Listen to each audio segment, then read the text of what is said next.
Good morning বন্ধুরা, কেমন আছো তোমরা? আশা করি তোমরা ভালো আছো, সুস্থ আছো। আর আমরাও ভালো আছি। তো এখন বাজে সকাল 7:30। তো এখন থেকেই আমার ব্লগটা শুরু করলাম। তো আমার ছোট্ট একটা নতুন ব্লগে সকলকে স্বাগত জানাই। আশা করি তোমাদের ভিডিওটা ভালো লাগবে।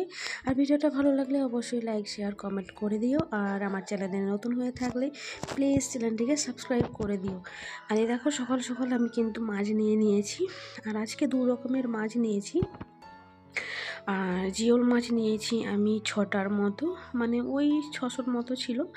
আর এমনি কাটা মাছ নিয়েছি, ওটাও হ্যাঁ 300-র মতো নিয়েছি। তো এই যে জিওল মাছগুলোকে আমি জলের মধ্যে রেখে দিচ্ছি। আর এখন মারবো না, আর যখন প্রয়োজন হবে তখন মারবো। আরে দেখো, একটা মাছ চিককে এত জোরে কামড় দিয়ে রেখেছে, টেনে ছাড়াতে পারছিলাম না। তাই ভাবলাম না, জলেই দিই, আর যদি ছাড়ে। ও দেখছো, জলে দিতেই কিন্তু মাছটা চিকটা ছেড়ে দিল। আর চলো মাছগুলোকে আমি ধুয়ে নিই। আর মাছের না আঁশগুলো ওরা ছাড়ায় না, মানে কাটা মাছ যেহেতু নেই তার জন্য। আর এই যে মাছের আঁশগুলো আমি ছাড়িয়ে নিচ্ছি। আর এদিকে ওই 5 পিসের মতো মাছ আছে। তো যাই হোক, এগুলো সব আজ একদিনেই রান্না করে নেব। আর এদিকে ভাত বসিয়েছি। আর সবজি টবজি কিন্তু এখনও কিছু কাটাটা কমপ্লিট করিনি। তো আজকে রান্না করব ভাবছি, ওই উচ্ছে 3টে আছে, তো উচ্ছে আলু ভাজবো। আর অনেক দিনের বাঁধাকপি এনেছে, তো ওটাকে উপরেরটা পুরো সব পাতাগুলো চুঁয়ে গেছিলো, জানো। তো সবগুলো ছাড়িয়ে ছাড়িয়ে রেখেছিলাম। আর সেটাই এতটুকু, মানে ভেতরে যে ভালো অংশটা, সেটাকে এই যে দেখো বলের মতো করে নিয়েছি। তো এটাকে ভাবছি আজকে ভাজা করে নেব। তো ওই মাছের ঝোল করব, আর উচ্ছে আলু ভাজা, আর এদিকে বাঁধাকপি ভাজা করব। আর এখানে এই যে আলু টালু সব কেটে নিয়েছি, পেঁয়াজ, টমেটো আর কাঁচা লঙ্কা সব কিছু একটাই সাজিয়ে নিয়েছি। আর এদিকে বাঁধাকপিও কাটা হয়ে গেছে। আর ওই কি বলে ওটাকে, শাক আলু এনেছিল, তো সেটাই 2টো আছে। তো বড়মশাইকে এই যে কেটে ওকে ধুয়ে দেব, কারণ আমি শাক-আলু খাই না। আর এদিকে গাজরও 2টো কেটেছি, শসাও কেটেছি। তো এইদিকে আর এই যে 2টো ধুবো, আর রসুনও ছাড়িয়ে নিচ্ছি। আর যেহেতু মাছের ঝোলে আমি বেশিরভাগ রসুনই ব্যবহার করি। আর সব কিছু কাটাকুটি এখানে রেডি। আর এদিকে ভাত হয়ে এসছে। আর এদিকে এই যে উচ্ছেও ভাজা আমার হয়ে গেছে। তো চলো উচ্ছে ভাজাটাকে নামিয়ে নিই। তারপরে ওই তেলের মধ্যেই আমি ভাবছি বাঁধাকপিটা করে নেব, ভাজা করে নেব। তো তেতো না হলেই চলবে। আর আশা করি তেতো হবে না। তো এর মধ্যে একটু তেল দিয়েই ভাজা করে নেব। আর বাঁধাকপিটা আর সেদ্ধ করবো না। তো বাঁধাকপি ভাজাটা না আমার মেয়ে খুব পছন্দ করে, খুব ভালো লাগে খেতে ওর। তো ওই তেলের মধ্যেই আমি ওই শুকনো লঙ্কা আর গোটা জিরে দিয়ে, মানে ফোড়নে দিয়ে, আর বাঁধাকপিটা ভাজা করে নেব। আর ভাতটা ফুটলেই হবে। তো জল একটু কম পড়েছিল বলে ভাতের মধ্যে একটু জল দিয়েছি। তো ওটা ফুটলেই ভাতটাকে আমি নামিয়ে নেব। তো এইসব মানে রান্নাটাই করছি সকাল থেকে। আর বাড়ির কিছুই কাজ এখনও হয়নি। তো আমি মানে রোজকার মতনই, মানে কাজ বাজ পরে করি, আগে কিন্তু আমাকে রান্নাটা করে নিতে হয়। নয়তো এদিকে আবার দেরি হয়ে যায়, সময়ের মতো ওকে খাবারটা দিতে পারি না। আর এদিকে কিন্তু এই যে ভাত হয়ে গেছে, ভাতটা নামিয়ে আমি ফ্যানটা গড়াতে দিয়েছি। আর এদিকে বাঁধাকপিটাও ভাজা হয়ে গেছে। তো এটাকেও আমি নামিয়ে নিচ্ছি। তারপরে কড়াটাকে ধুয়ে এর মধ্যে মাছটা তারপরে ভাজা করে নেব। তো হ্যাঁ, মানে তাড়াতাড়ি রান্না না বসালে এদিকে আমি বরমশাই যেহেতু অনেকটাই পথ পেরিয়ে স্কুলে যায়, তো তার জন্য তাড়াতাড়ি আমাকে রান্নাটা করে নিতে হয়। তাড়াতাড়ি রান্না করে ওকে 9:30-র মধ্যে মানে খাবারটা দিয়ে দিতে হয়। তারপরেও ওর সময়ের মতো তাহলে সেখানে পৌঁছতে পারবে। তার জন্য তাড়াতাড়ি আমি রান্নাটা বসিয়ে দিই। এই দেখো, আমার কিন্তু 8টার মধ্যে রান্না হয়ে যায়। আর কখনো কখনো 8:30টাও বাজে। তো রান্না হয়ে গেলে আমি তারপরে বাড়ির যা কাজ বাজ থাকে সেগুলো করি। দেখো, এখানে আমি কিন্তু মাছটা বসিয়ে দিয়ে তো টুক করে চলে গেলাম মুড়ির কৌটো আনতে। তো অনেক দিনেই মুড়িটা এনেছে, আর মুড়িটা জারের মধ্যে রাখা হচ্ছিল না। তো এই যে আমি ভাবছি কেন মাছ ভাজা করবো আর দাঁড়িয়ে থাকবো গ্যাসের গোড়ায়, আর এতক্ষণে কিন্তু একটা কাজ আমি সেরে নিই। আর এই দেখো কাজের ফাঁকেই কিন্তু আমি আরেকটা কাজ করে নিচ্ছি। তো এভাবেই কাজগুলো আমি সব কভার করে নিই। তার জন্য আমার কিন্তু ওকে মানে অফিসে পাঠানো ওর মধ্যেই কিন্তু আমি সব কাজ করে নিই। আর এদিকে মুড়ির টিনে মুড়ি আর ঢেলে নিয়েছি, আর এদিকে এই যে সবজির খোসাগুলো আমি এখানে রেখেছিলাম সব চিকের মধ্যে রেখে দিলাম। আর যেহেতু আজকে ডাস্টবিনটা চলে গেছে, আজকে আর দেওয়া যাবে না, তো কালকে দেব। এটা আমি গুছিয়ে রাখলাম আর কালকে দেব। আর এখানে এই যে মাছও ভাজা হয়ে গেছে। মাছ ভাজা হয়ে যেতেই ওই তেলের মধ্যেই আমি আর পাঁচফোড়ন আর পেঁয়াজ দিলাম। তো এটা ভালো করে ভাজা হয়ে গেলেই তারপর আলু, টমেটো, কাঁচা লঙ্কা এসব দিয়ে আর ভালোভাবে কষে নেব। তো এর ফাঁকেই কিন্তু আমি ওই করলাম, রান্নাঘরটা একটু ক্লিন করে নিলাম। তো তো আর এই দেখো আমি এর মধ্যে কিন্তু এবার মানে সব একসঙ্গে দিয়ে দিয়েছি, টমেটো, আলু, কাঁচা লঙ্কা। যেহেতু কাঁচা লঙ্কাগুলো আমি মানে মাঝখান দিয়ে মানে চিনি না, কারণ বেশি ঝাল হয়ে যায় তার জন্য। আর এই জন্য গোটা গোটাই কাঁচা লঙ্কা আমি ব্যবহার করি। আর এখানে যে পেঁয়াজ মানে আলু, টমেটো সব একসঙ্গে দিলাম। তো এগুলো একটু ধিমে আঁচে ভাজা হতে থাক। তো এগুলো ভাজা ভাজা হয়ে গেলে তারপরে আমি বাদ বাকি মশলাগুলো দিয়ে দেবো। আর যেহেতু 5 পিস মাছ সব একবারেই রান্না করে নেবো ভাবছি, কারণ সন্ধ্যের জন্য হয়তো যদি দেখা যাক সন্ধ্যের জন্য আমি ওই 2 পিস মাছ রেখে দেবো, আর বাদ বাকিগুলো খাওয়া হবে। আরও কি রান্না করবে আজকে এরকম করবো ভাবছি আমি। কিন্তু ভালো মানে দেখো রাত্রে যদি চিকেন ফিকেন হয় তাহলে আমি সকালের জন্য রাখি, আর দুপুরে যদি চিকেন হয় মানে সন্ধ্যের জন্য রাখি। মাছ আর সবজি এগুলো আমি ভালো রাখি না, মানে যা রান্না বান্না করে নিই সব কিছু মানে খেয়ে নিই আর কি, মানে আবার রান্না করবো এরকম ব্যাপার। তো রাখাটা আমি পছন্দ করি না, মানে ঠান্ডা হয়ে গেলে খেতে ইচ্ছে করে না, এরকম ব্যাপার। আর এখানে দেখো এর মধ্যে কিন্তু আমি হলুদ গুঁড়ো আর রোজকার যা গুঁড়ো মশলা থাকে, জিরে, ধনের গুঁড়ো এগুলো, আর কাশ্মীরি লাল লঙ্কার গুঁড়ো এগুলো দিয়ে এই যে ভালো করে একটু ভেজে নিলাম। আর সর্ষে বাটা দিয়ে ভালো করে এটাকে কষে তারপরে আমি জল দিয়ে দিয়েছি। তো আর এখানে মাছ ভাজাগুলো তুলে রেখেছিলাম সেগুলো একটা একটা করে দিয়ে দিচ্ছি। আর ঝোল ফুটানোর মতো মানে সময় নেই, তো জল দেওয়া মাত্রই আমি কিন্তু মাছগুলো দিয়ে দিয়েছি। তো আলুগুলো এখনও সিদ্ধ হতে বাকি আছে, তার জন্য একটু থাক। তো একেবারেই স্লো করে রাখবো। আর এর ফাঁকে আমি ঘরগুলো মানে ঝাঁটিয়ে নেব।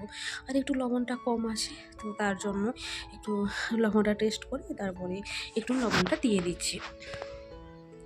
তো এই যে দেখো তরকারিটা বসিয়ে দিয়ে আমি কিন্তু এই যে আর এক পাশের ওভেনের চুলাটাকে মুছে নিচ্ছি, আর বাসন কোসন কটা ছিল সেগুলো ধুয়ে পরিষ্কার করে নিচ্ছি।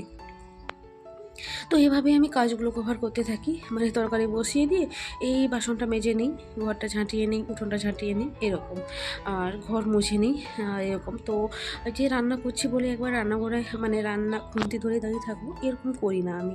আর এই দেখো রান্না হচ্ছে আমার ওদিকে, আর এদিকে আমি ঘরটা ঝাঁটিয়ে নিচ্ছি। যেহেতু দেখো মানে কিছু করি নাই করি ঘরটা কিন্তু আমাকে ঝাঁটিয়ে দিতে হবে।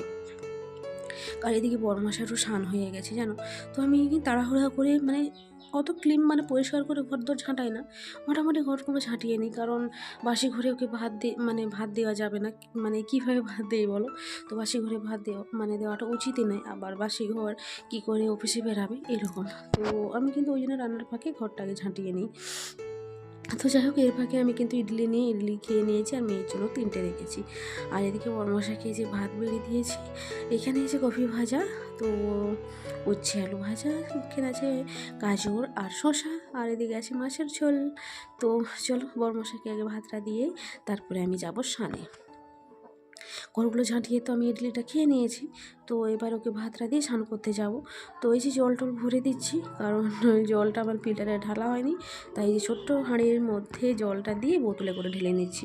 আর এখানে ভাতগুলো চাপা দিয়েছি, কারণ বড়মশাই বলছে আমি 5 মিনিট পর খাবো, তুমি চাপা দিয়ে।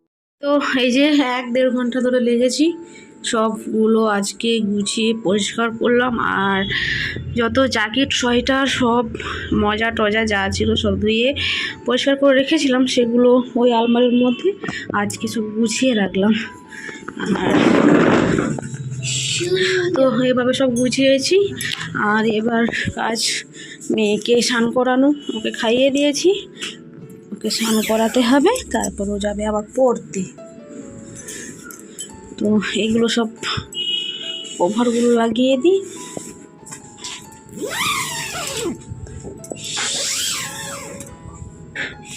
আর এখানে যে কটা মজা আছে সেগুলো মানে জোড়া নেই, ঠিক আছে, যে যার আলাদা আলাদা আছে, আর কোনোটার মধ্যে মানে জোড়া নেই। তো সেগুলোকে ফেলে দেবো ভাবছি, সেগুলো আর রাখবো না। আর উল্টো পাল্টা মজা তো আমার মেয়ে পড়তেই চায় না, তার জন্য শুধু শুধু আর রাখবো না, আর ওগুলোকে ফেলে দেবো। আর বড়মশাইয়ের এই যে স্যুট জামা আমি কাল ধুয়েছিলাম, তো সেইগুলো আর ওইখানে রেখেছিলাম, একটু ভেজা ছিল বলে তাই। আর এখন এই যে শুকিয়ে গেছে, এনে আমি এখানে জায়গা মতো রেখে দিচ্ছি। আর বাইরে তো প্রচণ্ড রোদ, দরজা খুলে থাকা যাবে না। তো মেয়েকে স্নান করাতে হবে, ওকে তেল টেল মাখিয়ে স্নান করিয়ে দেবো। ও এখন খেলছে, এই 11:30টার মতন বাজে, এখনও অনেক টাইম আছে তো স্নান করানোর। আর এই দেখো আমার বিছানাপত্রের অবস্থা, তো এগুলো একটু তোমাদের সঙ্গে শেয়ার করলাম। দেখো তো বাচ্চার বাড়ি মানে ঘর দরের অবস্থা কেমন হয়ে থাকে। আর ওই সোয়েটারটা আমি ঢুকালাম না, কারণ এটা থাক, একটু ঠান্ডা ঠান্ডা যেহেতু আছে, যখন তখন ও পরে, তার জন্য ওটা আর আমি করবো না। আর ও পড়তে চলে গেলে এগুলো সব গোছাবো, আর বেডশিটটা বিছাবো, চেঞ্জ করব। আর ওই ব্ল্যাঙ্কেটটা আমি আর ঢুকিয়ে দেবো, আর ওটা লাগবে না এখন। আর এই যে এই জ্যাকেটটাও ধুতে বাকি আছে, তো ওইটা একদিন ধুয়ে আলমারিতে তুলে দেবো। আর এই যে রান্নাঘর, আমার রান্নাঘরের অবস্থা এই যে বড়মশাই খেয়েছে, এটা ধুবো। আমি খেয়েছিলাম, মেয়ে ইডলি খেয়েছে, সেগুলো সব ধুয়ে পরিষ্কার করবো। তো চলো এগুলো সব ক্লিন করে নিই, তারপরে মেয়েকে স্নান করাবো। আবার দেখা হচ্ছে পরে, চলো ভিডিওটা তোমরা দেখতে থাকো।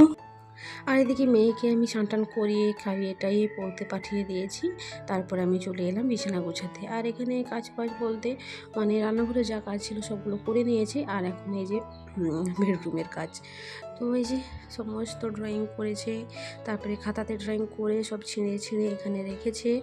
আর তো যাই হোক সেগুলো সব গুছিয়ে গাছিয়ে রাখলাম, রেখে এই বেড কভারটাকেও চেঞ্জ করে নেব। আর শুধু এই যে লেপ দুটো মানে বিছিয়ে রেখেছি, সেগুলো শুধু নেমে পায়ের দিকে চলে যায়, তো সেগুলো টেনে একটু তুললাম। আর আমাদের না সত্যি গদি নেই, তো গদি একটা নিতে হবে জানো, বিছানার জন্য। আর ছোটো ছোটো কাঁথা বিছিয়েছি, তো যাই হোক, আর তার জন্য খাটটাও একটু অনেক আওয়াজ হয় জানো, মানে একটু নড়াচড়া করলেই এত বাজে আওয়াজ হয় না, কি বলবো। আর এই যে একটা ব্ল্যাঙ্কেটটা আমি ওই রোদে দিলাম, তো ওটাকে আমি ঢুকিয়ে রাখবো, আর দরকার নেই জানো। তো এই যে ব্ল্যাঙ্কেটটা এখানে বাইরে আছে, সেটাকে ঢোকাতে হবে। আর এই যে আমরা বাইরে বসে বসে ড্রয়িং করছিল মেয়ে, আমি বসেছিলাম, আর এই মাত্র এলো বরমশাই। আর আজকে কিন্তু বিরিয়ানি এনেছে, তো তার জন্য এই যে মেয়ে আনছে থালা, ও তার জন্য খুব রেগে গেছে, ওকে থালা আনতে বলেছি বলে। তো যাই হোক, আর আমি জল টল নিয়ে আসি, আর তারপরে বিরিয়ানি খাওয়া হবে। আর অতক্ষণে বরমশাই চেঞ্জ করে ফ্রেশ হয়ে যাবে। তো আজ আমি না ওকে বলি তুমি 2 প্যাকেট বিরিয়ানি আনবে, ও 3 প্যাকেটই নিয়ে আসে। তো যাই হোক এখন 2 প্যাকেট খাওয়া হবে, আমি আর মেয়ে 1 প্যাকেট খাবো, আর আমার বরমশাই 1 প্যাকেট খাবে। তো আর 1 প্যাকেট থাকবে, ও সন্ধেবেলা খাওয়া হবে, 3 জনে মিলে খেয়ে নেব। আর এখানে নিয়েছি 3টে কাঁচা লঙ্কা আমার জন্য। আসলে বিরিয়ানির সঙ্গে কাঁচা লঙ্কা মাখিয়ে খেলে না এত টেস্টি লাগে, তোমরা খেয়ে দেখবে, খুব সুন্দর লাগে কিন্তু। তো মেয়েই বলছিল, ও মা তুমি 3টা কাঁচা লঙ্কা এনেছে 3 জনের জন্য বলে, ও বলছে আমি তো খাবো না, আমি বলি তোমাকে খেতে হবে না, আমি খাবো বলে দিয়ে এসেছি। তো যাই হোক এই যে আর 3টে থালা এনেছি, 3টে থালার মধ্যে এই যে 2 প্যাকেট বিরিয়ানি আমি ভাগ করে নেব 3 জনের জন্য। তো আমার শুধু বিরিয়ানি হলে ভাত, মানে বিরিয়ানির যে ভাতটা হয় সেটা হলেই হবে, আমার কিছু দরকার নেই। তো ওটা দিয়ে কাঁচা লঙ্কা মাখিয়ে খেলে টেস্টটা লাগে। তো এই যে 1 প্লেট বিরিয়ানি এখানে ঢেলে নিয়েছি, তো এটাই দুজনে মা মেয়ে খাবো।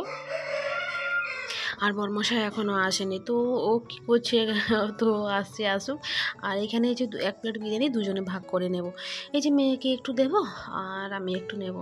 তো ওকে চিকেন আর ডিমটা দিয়ে দেবো, কারণ ও ডিম খুব পছন্দ করে আর চিকেনটাও পছন্দ করে।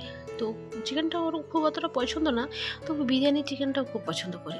তো যাই হোক ওকে দিলাম আর আমি আলুটা নিলাম। তো আর বরমশাই এলে তো ওর ভাগটা পাবোই, তো ওর কাছ থেকে আমাকে একটু হলেও ও দেবে। আর 1 প্লেট থাক, ওটা সন্ধেবেলা মানে খাওয়া হবে। সবগুলো এখন খাবো না, এখন খেলে অসুস্থ মনে হবে, কারণ একটু আগে কিন্তু আমরা একটু আচার টাচার করে খেলাম। আমার মেয়ে ভাত খেলো আর বরমাস আজকে তাড়াতাড়িও এসছে। তো যাই হোক এই যে দেখো, আর বিরিয়ানির মধ্যে না এরকম একটা কি পেয়েছিলাম, এর তেঁতুলের মতন লাগছিল, জানি না কি জিনিসটা। তো মেয়ের কাছে দুটো ছিল, আমার কাছে একটা। তো একটা গন্ধটাও ঠিক ঠিক বুঝতে পারছিলাম না, তার জন্য ফেলে দিলাম। আর যেহেতু বিরিয়ানিটা একেবারেই গরম, মানে ওই ফার্স্ট নিয়েছে, তার জন্য হয়তো মশলাগুলো আমাদের পাতেই চলে এসছে। তো দুটো তিনটে ছিল, আমার কাছে ছিল, মেয়ের কাছে ছিল, তো ফেলে দিলাম। আর কেমন একটা দেখাচ্ছিল, বেশ ভালোই লাগছিল, কিন্তু গন্ধগুলো কেমন একটা যেন ভালো লাগছিল না। তো ওই দিকটায় ফেলে দিলাম, মুরগিগুলো এসে খেয়ে নিয়ে চলে গেল। তো আজকের ব্লগটা কেমন হলো অবশ্যই কমেন্টে জানিও। আজ তাহলে এই পর্যন্তই, সবাই ভালো থেকো, সুস্থ থেকো, আবার দেখা হচ্ছে পরের